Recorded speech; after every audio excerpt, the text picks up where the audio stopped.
अस्सलामुअलैकुम। मोहम्मद अज़हर सिद्दीक अपने programme maths views के साथ हाजिर खिदमत है। बड़ी चहमगोइयाँ हो रही हैं, बड़ी बातें हो रही हैं नैब में तरमीमी ऑर्डिनेंस के हवाले से, उस पर तफसीली गुफ्तगू मैं करूँगा आपके साथ।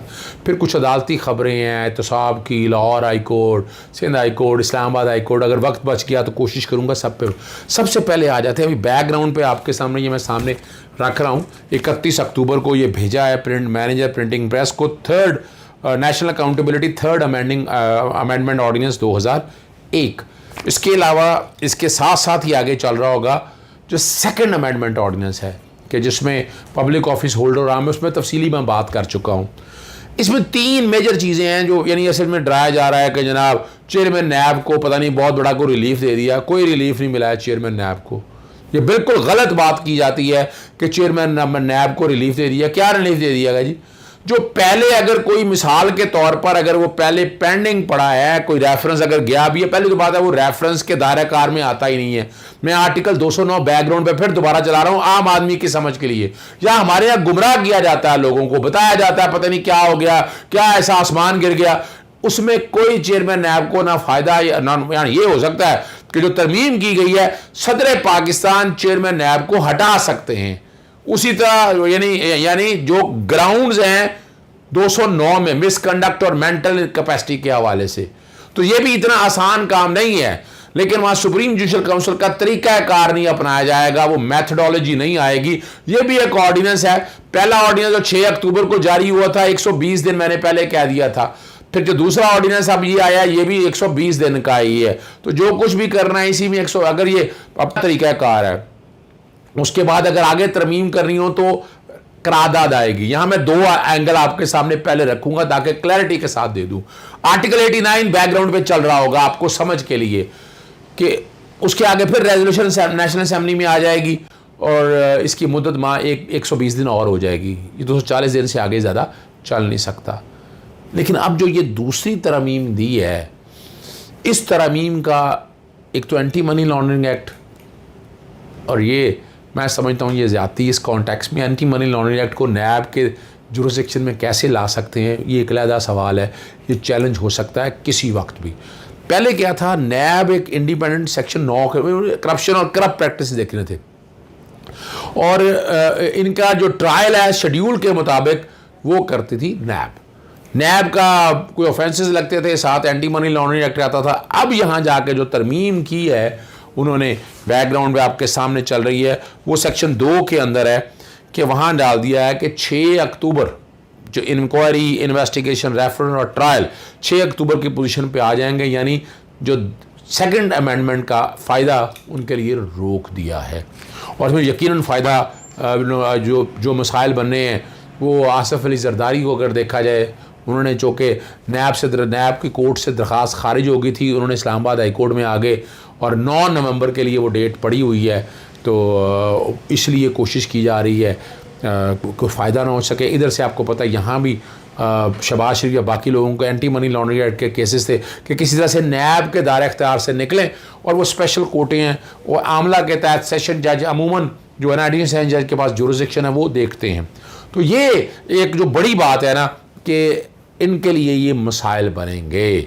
अब जो फ़ायदा लेना, दूसरा एक बड़ा अहम इशू था वो सेक्शन 9 भी बैकग्राउंड पे चल रहा होगा। 9 A, 9, 10 और 11 ये cheating eight public at large, B4U का बड़ा अहम केस था।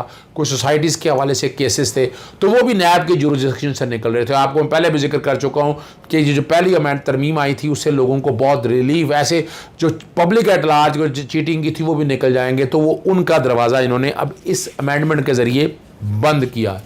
एक अच्छी तरमीम ये की है कि नैब में जो ज़मानत लेने का था ना, तो श्योरिटी कहा था कि उतनी रखी जाएगी। इसमें श्योरिटी जो है ना वो इख्तियार छोड़ दिया गया नैब की अकाउंटेबिलिटी कोर्ट की जज के ऊपर कि वो क्या कर सकेगा। दूसरी तरमीम मैं आपके सामने डिस्कस कर चुका हूँ कि नैब का जो है ना चेयरमैन के हवाले से, चेयरमैन 4 साल के लिए रहेगा and may be removed by the president on the grounds of removal of a जज of grounds.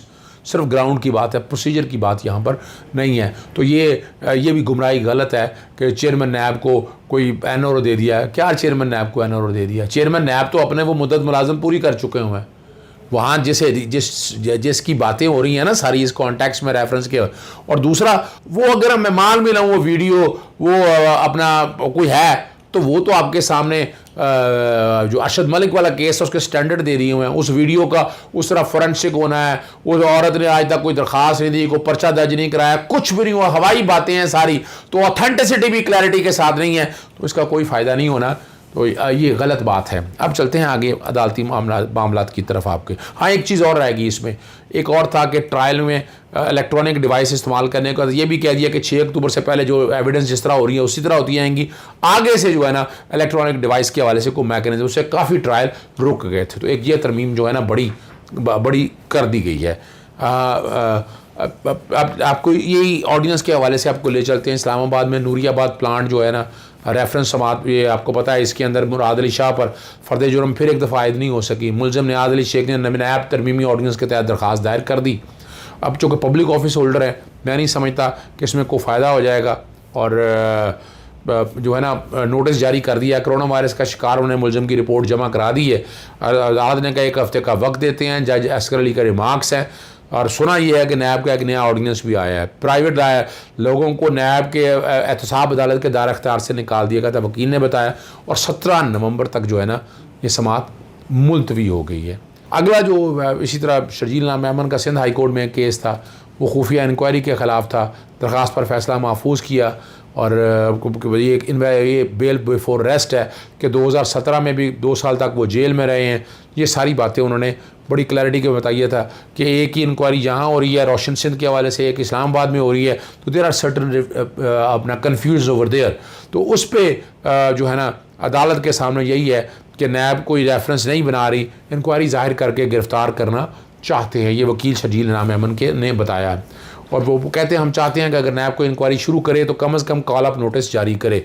Call up notice के बगैर इंक्वायरी शुरू की जाए ना गिरफ़्तारी की जाए। यकीनन होता यही है। हमने केस की तफसीलात बता दी हैं। अब शर्जील इमाम मुतल्लिका अदालतों में ज़मानत की दरख्वास्त दायर कर दें। क्या वजह या ये समझना है कि जुरिसडिक्शन ही रहेगी, अब चलेगी है नैब की जुरिसडिक्शन निचले कोर्टों के अंदर। अकाउंटेबिलिटी की दरख्वास्त देनी भी है ज़मानत की तो वहाँ दे सकता है। अब चलते हैं अगले केस की तरफ आपको, और ये मामला जो है ना ये इस्लामाबाद हाई कोर्ट में MD कैट इम्तहानात और PMC रेगुलेशन के मेडिकल के तलबा की दरख्वास्तें हैं। बहुत ये मसाइल हैं लोगों के लिए, बड़े प्रॉब्लम हैं। 4 नवंबर तक मुलतवी कर दी है। जस्टिस मियाँ गुल हसन औरंगज़ेब ने केस की समाअत की है, और जो हाँ उन्होंने बताया कि बच्चों का मुस्तकबिल दाव पर लग गया। ऑनलाइन इम्तहान अगर बैक वक्त हो जाए तो ज़िम्मेदार कौन होता है, वो बातें यही बता रहे हैं। फिर वो जॉइंट वेंचर किया है और डबल फीस ले ली है, और क्या MC एक रेगुलेटर की हैसियत से JV के साथ मुआहदा कर सकता है। ये भी बात हो रही है ना कि जो टेंडर के ज़रिए प्रोसेस से दिया, ये वैसे बड़ा जुल्म है। मैं बता दूँ आपको, मैं बड़े अरसे से लड़ाई लड़ रहा हूँ। ये हमने दरवाज़े बंद कर दिया गरीब लोगों के लिए, और ये कसूर इमरान खान या इन लोगों का नहीं है, पीछे से चला आ रहा है कि वहाँ पर क्या तरीक़ाकार है कि आप एक गरीब का बच्चा और अमीर का बच्चा इकट्ठे आते हैं, पास करते हैं, उसके हर्डल क्रिएट कर दिया आपने। नहीं जी, ये तो बोर्डों में नंबर ज़्यादा आ जाते हैं। तो इस दफ़ा क्या कहेंगे? इस दफ़ा जो हुआ है, इस दफ़ा जो अब मैट्रिक में और FSC के इम्तहानों में हुआ, आप लोगों के सामने कितने कितने नंबर आ गए, हम क्या होगा यहाँ पर? तो ये ज़्यादती है। दरवाजे गरीबों के बंद किए, वो कैसे किए? सिंपल से मैं बता दूँ आपको। गरीब और अमीर इकट्ठे ही पब्लिक कॉलेजेस में, प्राइवेट मेडिकल कॉलेज यूनिवर्सिटीज़ में जाते हैं, वहाँ फ़ीसें कम है। अब दोनों को बराबर में दाखिला मिल जाता है। अब बाकी रह जाता है जो प्राइवेट कॉलेजेस या प्राइवेट यूनिवर्सिटीज़ में जाना है, तो वो फ़ीसें 25, 30, 35, 40, 20 लाख इतनी फ़ीसें हैं। वो गरीब आदमी कहाँ से देगा? वो क्या होता है, वो भी अमीर कवर कर जाते हैं। तो 75% अमीर हक मार जाते हैं या इस्तिताअ जिनके पास है, और गरीब बच्चा जो है ना वो बेचारा, ये तालीम के साथ बड़ा जुल्म है। इमरान खान साहब ज़रा सोचिएगा इस बात को सीरियस। ये टेस्ट वेस्ट का चक्कर जो है ना अब ये ख़त्म कर दें। आपके बोर्ड बड़े अच्छी मेहनत कर रहे हैं, इम्तहान दे रहे हैं, अच्छी कोशिश कर रहे हैं, उससे सारों बच्चों को बराबरी का हक़ मिलेगा। फिर ये कम से कम नहीं रह जाएगा प्राइवेट स्कूलों के हवाले से। आपने दरवाजे बंद कर दिए, यानी अब यहाँ पर घपला बहुत है। मैं आपको बड़ी क्लैरिटी के साथ बता दूँ, और इसको कंट्रोल कैसे करना है ये फ़ैसला आप लोगों ने करना है। इसी तरह आगे सिंध हाई कोर्ट में है नस्ला टावर और तेजवरी हाइट्स के अलावा अब पोर्शन की बारी आ गई है। 4 मंजिला पोर्शन जो मक्का टावर के ख़िलाफ़ कार्रवाई का हुक्म दे दिया, और प्रेडी स्ट्रीट पर वाक़ मक्का टावर के ख़िलाफ़ कार्रवाई 1 माह में मुकम्मल करने का हुक्म। तो ये सुप्रीम कोर्ट में मत ये कीजिएगा, गैर कानूनी अगर चीज़ बनी है तो वो चल नहीं सकती है, इसमें कोर्टों का कोई कसूर नहीं है। हम कोशिश करते हैं अब हर केस में ऐसा ही फैसला आएगा। जस्टिस फैसल कमाल आलम के रिमार्क्स है, जो भी बिल्डिंग गैर कानूनी होगी सबको गिराना पड़ेगी। Justice Zafar Rajput 2 member bench है, जिसने बिल्डिंग बनाने की इजाज़त दी है, सब अफसरान के नाम भी तलब कर लिए। अफसरान जिंदा हैं, मुर्दा हैं, हाज़िर सरवजा रिटायर है, सबके नाम बताएं। 1 हफ्ते में हर अफसर के ख़िलाफ़ कार्रवाई यकीनी बनाएं। ज़िम्मेदार अफसरों के ख़िलाफ़ इंक्वायरी तक कोई ओहदा ना दिया जाए, ये अदालत के रिमार्क्स हैं। दौरान समाअत DG Sindh building control authority पर बरहम। DG साहब आपके इदारे की कारकर्दगी वही हकीकत है, सिंध बिल्डिंग कंट्रोल अथॉरिटी का जो बुरा हाल किया हुआ है, मैं क्या आप लोगों को बताऊं। अब इन सब चीज़ों से आप अंदाज़ा लगा सकते हैं कि क्या कुछ हो रहा है। गैर कानूनी इमारत बढ़ जाती है, फिर कहा जाता है अदालतों के ऊपर। आगे आपको ले चलते हैं, ख्वाजा सराओं के हवाले से महकमा पुलिस में कोटे के तहत नौकरियां ना देने के खिलाफ केस की समाअत है। अपना चीफ सेक्रेटरी और IG पंजाब से 29 दिसंबर तक जवाब तलब कर लिया है। 10 साल का रिकॉर्ड पूछ लिया कि कितने लोगों को क्या क्या कुछ हुआ है यहाँ पर, वो बताया जाए। बराबरी के हकूक़ वो मांग रहे हैं, तालीम, सेहत, वरासत और सरकारी महकमों में मुलाजमत करने का हक दिया जाए।